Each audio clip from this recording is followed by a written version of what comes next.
Comment investir en période de récession? Tu ne peux pas l'éviter lorsque tu es investisseur en bourse. À un moment ou à un autre, tu vas vivre ce qu'on appelle des crises, des récessions, des contextes inflationnistes, des chocs pétroliers, une crise économique, technologique, sanitaire, ce que tu veux. Il y a toujours un truc qui se passera dans l'économie, dans ce monde, qui va directement impacter la valeur de tes actions en bourse, en tout cas de façon momentanée sur le court terme, de façon potentiellement assez forte.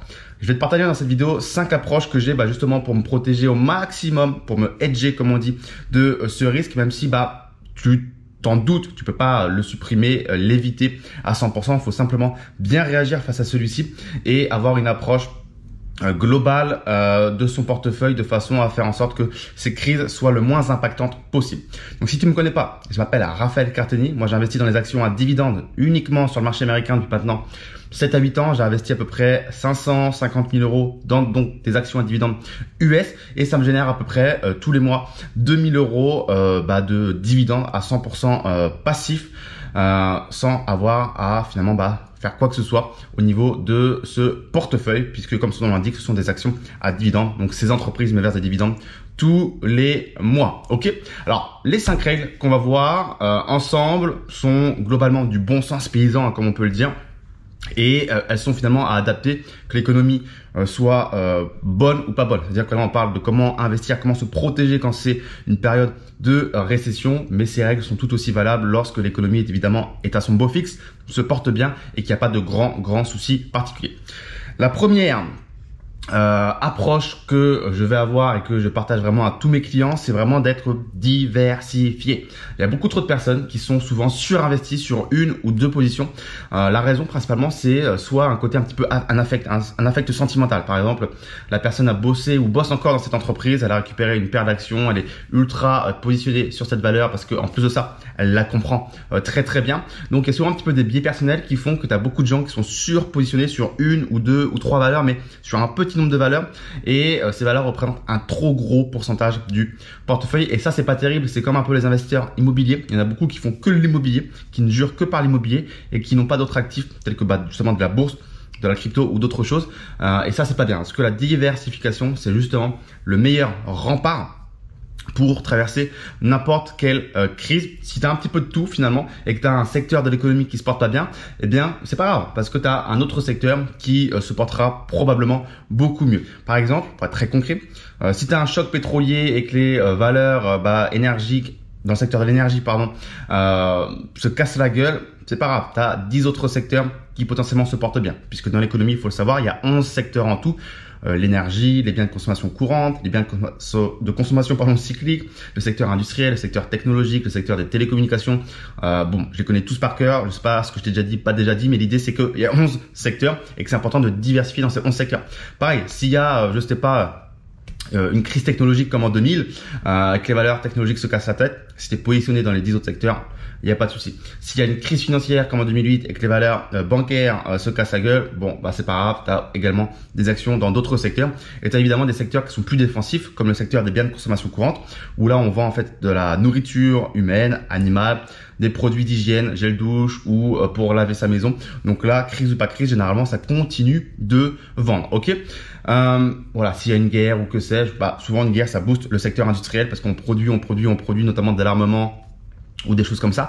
Donc si tu es un petit peu partout, tu peux même tirer profit de certaines crises parce que généralement quand il y a une guerre, on voit que les valeurs industrielles ont tendance à aller vers le haut. Donc tu profites d'un événement négatif, mais encore une fois, si on fait les choses de façon totalement froide en tant qu'investisseur, eh bien notre but à nous c'est de protéger son patrimoine, notre argent et donc d'être diversifié dans différents secteurs. Donc moi généralement j'aime bien dire 20 à 30 actions, c'est bien dans les 11 secteurs de l'économie. Ce qui fait qu'avec un portefeuille de avec cet équilibre-là, logiquement, tu as quand même peu de chances d'avoir de gros impacts négatifs sur la valeur de ton portefeuille. Deuxième point, c'est en fait quelque chose auquel il faut faire très attention en période de récession, c'est de ne pas être la victime de ce qu'on pourrait appeler le syndrome de l'objet brillant. C'est-à-dire que quand il y a une récession, il y a une crise économique, la conséquence assez directe, c'est une chute des cours des actions, ok?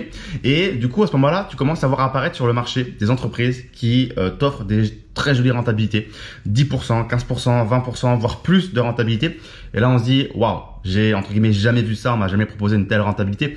D'habitude, en bourse, on a une rentabilité sur dividende, c'est entre 1% et allez 5-6%, c'est quelque chose de correct dans cette fenêtre de tir là. Et en période de crise, quand le cours des actions baisse, eh bien on commence à avoir des 10, 15, 20%. En fait, il faut faire attention à ça parce que ces rentabilités ne sont simplement pas maintenables. Peut-être que tu vas avoir 15% de renta sur une année en question, mais ça ne durera pas longtemps. Donc, il faut faire très attention. Et à l'inverse de ça, mieux vaut se diriger vers des entreprises à l'historique plutôt bien établies, bien solides, avec X années d'augmentation du dividende, 10, 15, 20, 30, 40, 50 ans d'augmentation du dividende. Parce que là, c'est une garantie que le dividende, il est beaucoup plus solide. Alors oui, ces entreprises qui ont 10, 15, 20, 30, 40, 50 ans d'augmentation du dividende ont potentiellement une rentabilité qui va être beaucoup plus faible, de l'ordre de 1, 2, 3, 4, 5%. Mais il faut se dire que être victime de ce syndrome de l'objet brillant et aller vers des actions qui ont 10, 15, 20% de renta, c'est se mettre un doigt dans l'œil et c'est tôt ou tard, et plutôt très tôt, se rendre compte qu'on a fait une grosse bêtise parce que l'action ne pourra pas continuer de verser un dividende comme ça. Et c'est assez logique parce que si on prend un exemple, on a une action à $100 qui verse un dividende de $5. Donc $5 divisé par 100, ça fait une rentabilité de 5%. Ok. Maintenant, imaginons que le cours de l'action baisse de moitié, donc passe de $100 pour passer à $50, donc une chute de moins 50%. Ce qui se passe, c'est qu'on a toujours un dividende de 5%. Par contre, sur un prix d'achat de l'action à $50. Donc 5 sur 50, on passe à 10% de renta. Donc ça peut paraître alléchant. Là où l'entreprise, elle proposait finalement 5% de renta quelques mois auparavant, elle en propose maintenant 10% de renta parce que son cours a baissé de moitié. Ok, oui, c'est intéressant, ça paraît alléchant, mais il faut se poser la question. Si le cours de l'entreprise baisse de moitié, de 50%, c'est pas anodin. C'est pas parce que voilà, il s'est passé quelque chose et il faut comprendre, et ça cache probablement quelque chose. Parce qu'un cours qui baisse, c'est l'offre et la demande, on est d'accord, mais c'est aussi le sentiment du marché et des investisseurs dans sa globalité qui estiment que cette entreprise potentiellement, elle vaut plus que $50 pour plein de raisons. Peut-être parce que le bilan qui a été publié de l'entreprise, il n'est pas bon. Peut-être parce que la dette a explosé. Peut-être parce qu'il y a eu un très très gros procès sur l'entreprise. Peut-être qu'il y a eu des malversations. On peut tout imaginer encore une fois.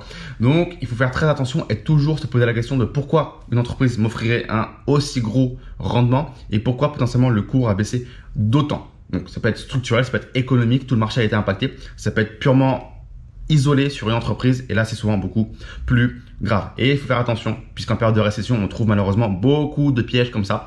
Donc mieux vaut se tourner vers des aristocrates dividendes qui ont augmenté le dividende pendant au moins 25 années de suite, ou des dividend kings qui ont augmenté le dividende pendant 50 années de suite. C'est souvent un gage de sécurité. Le troisième point, il va être très rapide et c'est un des plus simples pour pas se prendre la tête, c'est d'investir chaque semaine ou chaque mois régulièrement. Donc vous déterminez votre fréquence. Chaque mois, c'est bien. Chaque semaine, c'est un peu trop rapide. On va payer trop de frais de passage d'ordre. Chaque trimestre, chaque année, ça serait trop long. Mais le faire chaque mois, moi, c'est ce que je fais. Tous les 15 du mois, j'investis en bourse. Et voilà, étant donné que c'est en fait une méthode d'enrichissement progressive, les actions à dividendes, il faut mettre en place cette discipline. J'aime bien dire qu'il faut avoir vraiment une discipline de sportif de haut niveau et investir très régulièrement pour investir la machine et surtout, en fait, lisser ses prix de revient. Ça, c'est extrêmement important parce qu'on ne pourra jamais savoir si on rentre au meilleur moment ou pas finalement. Déterminer le meilleur moment, c'est encore une fois se mettre le doigt dans l'œil. On va beaucoup se mettre le doigt dans l'œil dans cette vidéo, mais malheureusement il y a beaucoup d'investisseurs et de particuliers qui estiment pouvoir déterminer certains points d'entrée de façon optimale. C'est impossible, c'est se mettre le doigt dans l'œil encore une fois. Donc mieux vaut acheter régulièrement tous les mois à une date prédéterminée des actions en bourse et lisser ses prix de revient, et c'est tout. Le temps fera le reste, comme on dit. Faut garder les choses simples. Keep simple, comme j'aime le dire.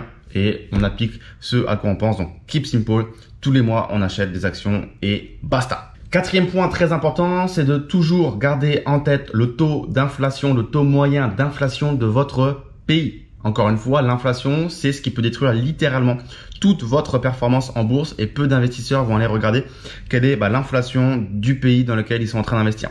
Tu investis en France, tu compares la performance de ton portefeuille à l'inflation du pays qui est la France. Tu investis aux États-Unis, tu compares le taux d'inflation aux États-Unis par rapport à la performance de ton portefeuille. Tu investis, je sais pas, en Afrique, en Amérique du Sud, en Asie. Il faut aller voir l'inflation de ces pays par rapport à la performance de tes actions que tu as achetées dans ces pays en question. C'est extrêmement important parce que si tu investis dans des pays où l'inflation elle est très élevée, c'est d'autant plus compliqué de gagner de l'argent parce que avant d'avoir du gras, avant de gagner de l'argent, il faut combattre ce taux d'inflation.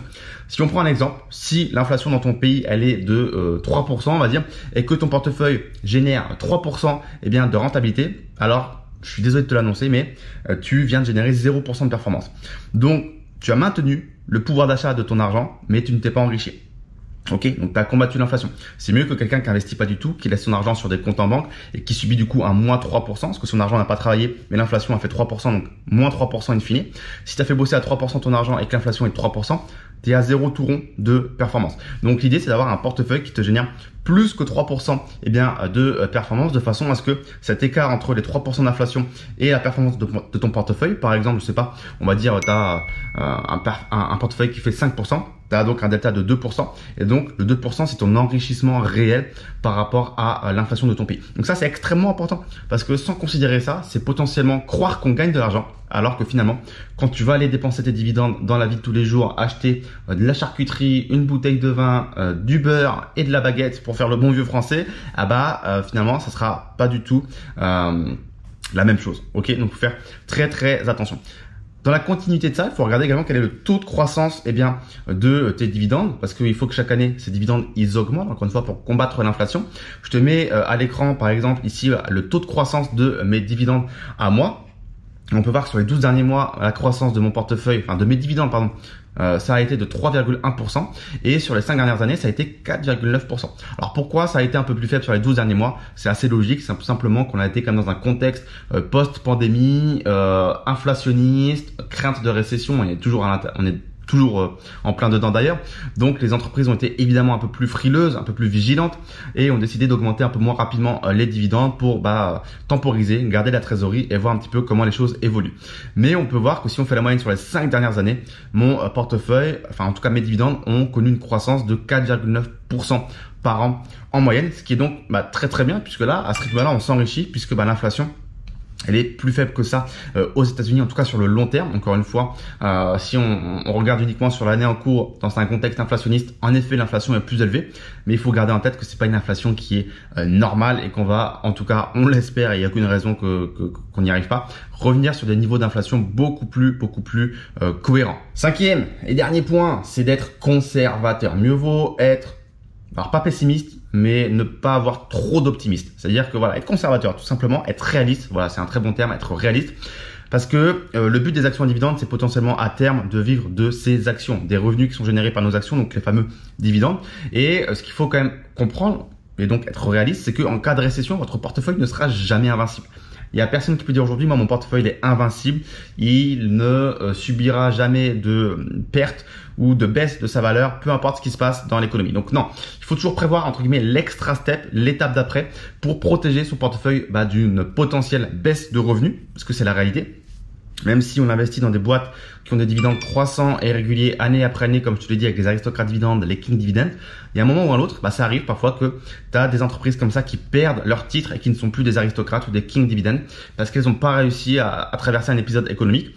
T'en as plein des entreprises qui ont traversé énormément de récessions, de crises politiques, financières, technologiques, pandémie, tout ce que tu veux. Et elles sont encore là et elles ont augmenté le dividende et les bénéfices. Mais parfois, la réalité, elle peut être brutale et tu as une entreprise qui n'y arrive pas et qui baisse ou supprime son dividende. Donc, pour faire un exemple chiffré, si tu avais prévu de vivre avec, je sais pas, 50 000 $ de dividendes avec 1 million de dollars de capital placé, donc à 5% de rentabilité, 1 million de dollars à 5%, ça fait 50 000 $ de dividendes à l'année, ok? Eh bien, il faut que tu te dises, en fait, je vais prévoir un petit extra step. Si ton niveau de dépense est 50 000 $, il faut te dire, bon, imaginons qu'il y a une récession et que ma renta baisse à 4,5% parce qu'une entreprise a baissé son dividende ou l'a même supprimé. Il faut que j'imagine que mon million à 4,5%, ça va générer plus que 45 000 $. Et donc, ça me plaît pas parce que moi, je veux avoir mon 50 000, mon seuil des 50 000 $ à pouvoir investir, dépenser dans l'économie de tous les jours pour vivre moi avec mes dividendes.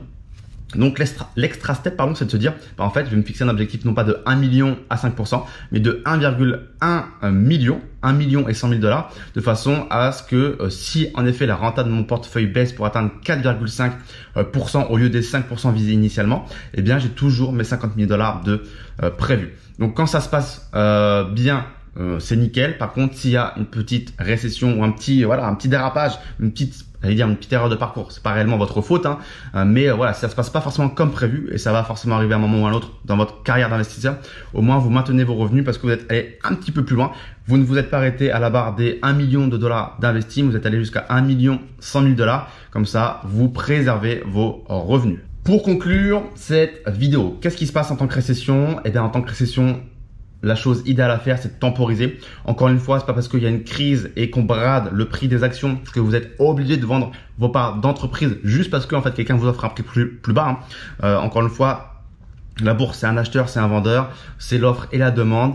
Et c'est pas parce que aujourd'hui on estime que le prix de vos actions c'est ça et que ça a baissé de 20%, 30%, 40%, 50% que vous êtes obligé d'être vendeur. Vous pouvez tout à fait conserver vos actions en espérant 2 jours meilleurs. Encore une fois, imagine une situation où tu as 2 voisins. Allez, t'achètes une maison à 500 000 euros, on va dire. Ok, et tu as 2 voisins. Tu en as un à droite et tu en as un à gauche. Tu as le mec de droite qui vient te voir tout de suite après acheter ta maison à 500 000 euros et qui te dit, moi, j'achète ta maison pour 300 000 euros. Tout de suite, maintenant, je te fais un chèque, je te donne du cash, 300 000 euros, je te l'achète. Est-ce que tu vas dire oui? Bah non, toi, tu viens d'acheter ta maison à 500 000 euros. Et même si le marché dans sa globalité, il a, je sais pas, vécu une crise et que ça a chuté pile après ton achat et que ça vaut réellement, temporairement parlant, en tout cas 300 000 euros, bah, t'es pas obligé de vendre. Par contre, tu peux aller voir ton voisin de gauche cette fois-ci et lui dire, écoute, moi, je t'achète ta maison à 300 000 euros si tu veux. J'en rachète une deuxième finalement. Donc, et être acheteur finalement, être de l'autre côté de la balance, ne pas être vendeur à quelqu'un à 300 000, mais par contre profiter bien de l'état du marché actuel pour acheter d'autres actifs et à des bons prix, 300 000 par exemple. Ok. Donc en fait, ce qu'il faut comprendre, c'est qu'une crise, c'est vraiment un excellent moment pour toi de continuer d'accumuler des actions d'entreprises qui sont excellentes à des prix injustes. Parce qu'il faut pas oublier que quand c'est une crise et qu'il y a et que les prix sont bradés, c'est qu'il y a des gens qui vendent parce qu'ils ont peur. En fait, ils se disent merde, c'est la fin du monde limite. Moi, je vais tout revendre. Et en fait, ces gens-là, limite, c'est presque les dindons de la farce parce qu'en fait, c'est eux qui se font le plus baiser dans l'histoire d'avoir revendu leur actif à des prix totalement décollants à des gens qui ont continué d'accumuler des actions. Donc, quand c'est une récession, l'idée, en tout cas moi c'est l'approche que j'ai, c'est on continue d'ajouter du nouveau capital, on réinvestit tous nos dividendes dans de nouvelles actions et on espère également, là on n'a pas le contrôle, que l'entreprise, en tout cas les entreprises dans lesquelles on a investi, fassent ce qu'on appelle des rachats d'actions. Donc elles rachètent leurs actions, leurs propres actions sur les marchés parce que c'est le moment pour les entreprises de racheter leurs actions à bas prix, donc de faire une bonne affaire et donc d'augmenter la valeur par action pour leurs actionnaires. Je sais pas si ça te parle un petit peu de tous ces mécanismes de rachat d'actions. Si c'est un peu obscur, lis la barre de la description, il y a pas mal de ressources qui t'aideront là-dessus et où tu comprendras tout, notamment sur ce mécanisme de rachat d'actions qui permet de redistribuer en fait de la valeur aux actionnaires autrement que par l'intermédiaire d'un dividende. Pour terminer la vidéo, j'aimerais te donner l'exemple d'une entreprise que tu connais peut-être qui est très connue. Son ticker en bourse est SWK, Stanley & Baker, qui a un dividende d'augmentation, en augmentation depuis 55 ans de suite. Donc toi, c'est énorme comme durée. Et ce qu'il faut savoir, c'est que pendant la pandémie, son cours a baissé de 55% en un mois. De février à mars 2020, le cours il est passé, je sais plus combien en nominal, mais il a baissé de 55%. Donc toi, c'est énorme. Et ça peut faire peur. Et pour autant, le dividende, lui, il est resté le même. Il n'a pas bougé. Il a été annoncé dans les mêmes conditions que prévu initialement le 20 février 2020. Le board de cette entreprise a dit on va verser le dividende à nos actionnaires dans les mêmes conditions, pandémie, pas pandémie, cours qui baisse de 55% ou cours qui baisse pas, on verse le dividende. Et ce qui s'est passé, c'est que quelques mois plus tard, en octobre 2020, le cours a atteint un nouveau record. Tu peux regarder sur Google, tu tapes SWK Action, tu vas voir l'état du cours et c'est juste impressionnant de voir que ça a pris moins 55%. Tu as des gens qui ont forcément acheté à ce moment-là parce qu'ils se sont dit putain, c'est une anomalie de marché, c'est juste insane d'acheter à ce prix-là, qui ont continué de percevoir le dividende malgré la pandémie et qui quelques mois plus tard ont eu un prix par action qui a atteint un record. Donc en termes de plus-value et de dividende, et de rentabilité sur prix de revient, c'est juste insane. Donc la volatilité du cours des actions, ça peut être potentiellement un énorme avantage pour vous d'acheter quand tous les autres vendent par peur. Ok, voilà pour cette vidéo les amis. N'hésite pas à lire la barre de description ci-dessous. Il y a pas mal de ressources qui devraient pouvoir t'aider à investir justement en bourse dans les actions à dividendes, du livre, de la formation vidéo, du service mensuel, du séminaire, tout est dans la barre de description. Pose-moi tes questions également dans les commentaires ci-dessous. Je réponds à tout le monde avec grand plaisir. Abonne-toi à la chaîne YouTube. Petit pouce bleu, ça fait toujours plaisir. Tu connais et on se dit à très vite pour une prochaine vidéo. Ciao, ciao.